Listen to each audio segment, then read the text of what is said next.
Hey guys, ALLIN Crypto here, and welcome back, ladies and gentlemen. This is going to be our daily cryptocurrency market update video. Really, we're going to be getting you prepared for the week ahead. We've got the CPI print, which I think markets are actually looking forward to. You know, there's quite a lot I can talk about. We will look at Bitcoin technically. I am expecting a bit more of a rally for Bitcoin. I don't think that this is that moment where the sort of rug is pulled from underneath us and we find ourselves going through that trapdoor of 18K, heading down towards 15. I think there's a little bit more resistance to come to the upside. And I think that this is largely due to the dollar having a bit of a break. So the dollar's likely to be quite soft. This is going to allow your risk on asset classes to probably do quite well this week. We've also got the CPI print for the US, which is the one that everyone's watching, coming out on the 13th, which is going to be a Tuesday at 12:30 p.m. GMT. And essentially, you know, the expectations are 8.1. The last one was 8.5. So this is probably going to fuel the whole inflation as peak narrative. Bearing in mind we're going into winter, I think we're going to have a particularly harsh winter. We're already seeing governments step in and say, look, we're going to have to start subsidizing our citizens and forking out for some of these energy bills because it's going to cause a meltdown, essentially. And I still think there's going to be a form of meltdown during winter. For me, I am still genuinely looking at another March 2020 event as a sort of risk for markets. I'm not investing in this market. I will be. I'm ultimately a believer in the cryptocurrency space. I think it's got a long journey ahead of it, and I think it's one that, you know, it is a technological revolution. We're very much going to see blockchain be the backbone of many things, and we're still early on that journey. But there's still too much risk on the table here. Even if we do get this pump, and I am expecting it, we did call a pump right down here at 18K, and the reason that we were calling for a pump down there was really because of how many shorts there were.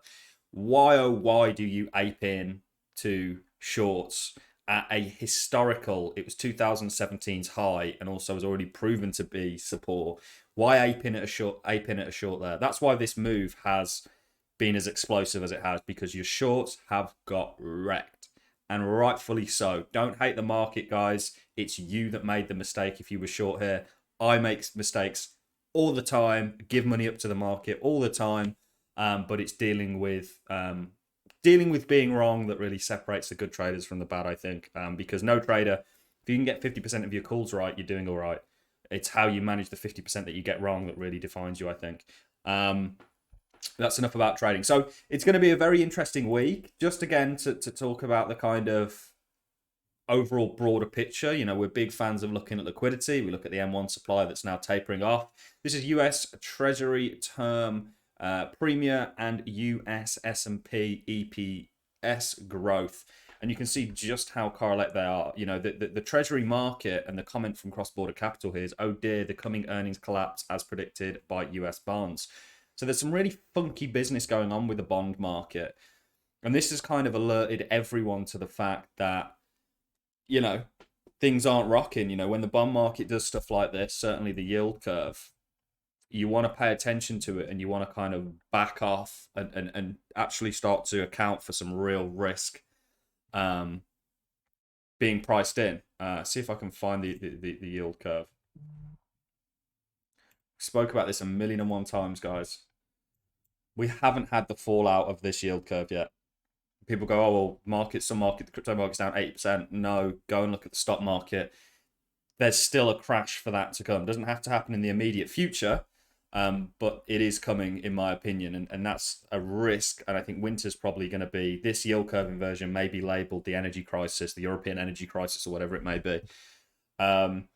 This is still to play, and this is what Cross Border Capital is talking about here, that the market's predicting, the bond market's predicting a crash. Also, again, we show you this time and time again, global liquidity and world wealth. You can see just how in sync they are. Talking about liquidity, you're talking about the money supply, you're talking about money, basically.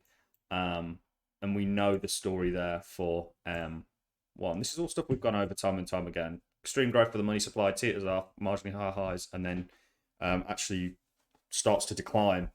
Markets are naturally going to follow, and that's kind of what's being shown here.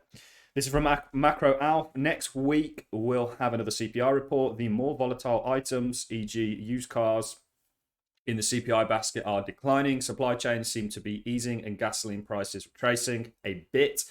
So yes, inflation has likely peaked, but the Fed is all about MOM. So month on month core inflation now. And he's showing a number of data points here.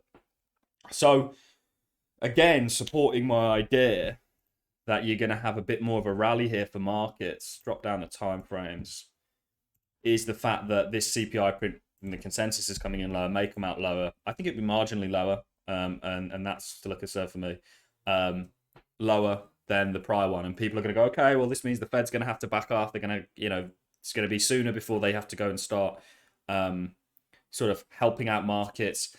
I think we're moving away from this inflationary story to a deflationary story in the sense that people are broke and they're not going to have the money, and we're going to see, record numbers of layoffs and all this stuff moving into winter. I really think that's going to be more of the story than inflation that's driving down markets, because the inflation narrative's kind of easing off. I think it's going to reappear during the winter time. And I think, again, looking at this, and we've spoken about a number of things that could be at play here. This head and shoulders that is potentially forming is one. We have said that we don't like this. You don't really want there's precursors to a pattern playing out and forming, and you don't really want a strong right shoulder. So this has shown a lot of strength thus far. Hey, listen, you could come up all the way to here, come down and do something like that, and this would still be valid. It's just, for me, there's certain things that I look at, and I do think the cryptocurrency market's probably going to get extended. It's managed to take this no bother at all.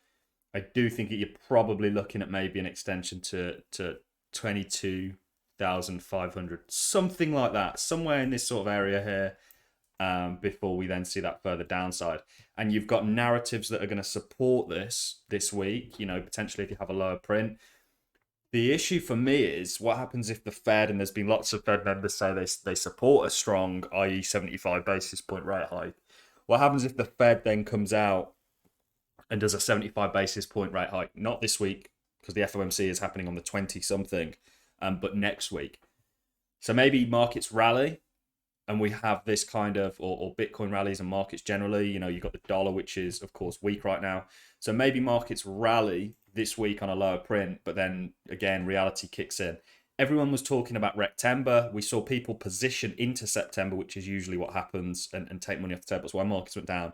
And then often when everyone's looking at something, just like all those shorts that aped in at 18K, the market will do the opposite. This is how markets work, essentially. And for me, I think there's going to be a bit more of a rest period. Where does the dollar come down to? Maybe 106, somewhere around here, has a bit of a rest, might support markets, lower CPI print, etc., etc. They'll be going, okay, well, if you look at the Fed, then you look at the Dixie, the DXY, Europe just did a big interest rate hike, so there's reason for it to pull back, the dollar against the euro. And also, maybe with a lower print, this supports dollar weakness, because ultimately that CPI is what's driving the Fed in their mandate. So maybe they don't do the 75, or maybe this has them thinking they won't do the 75 basis points, they'll go the 50 or a 25.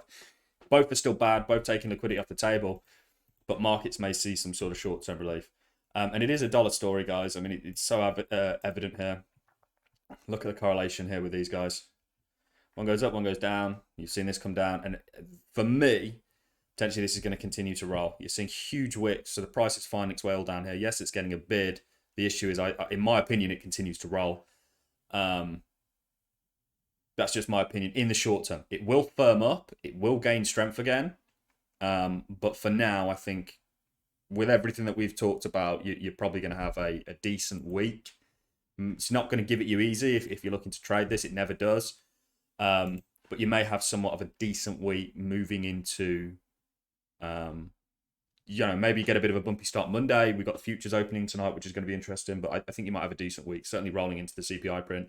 CPI print comes out good. Expect volatility, by the way, around this time period. So if you're trading, just make sure you're managing your risk.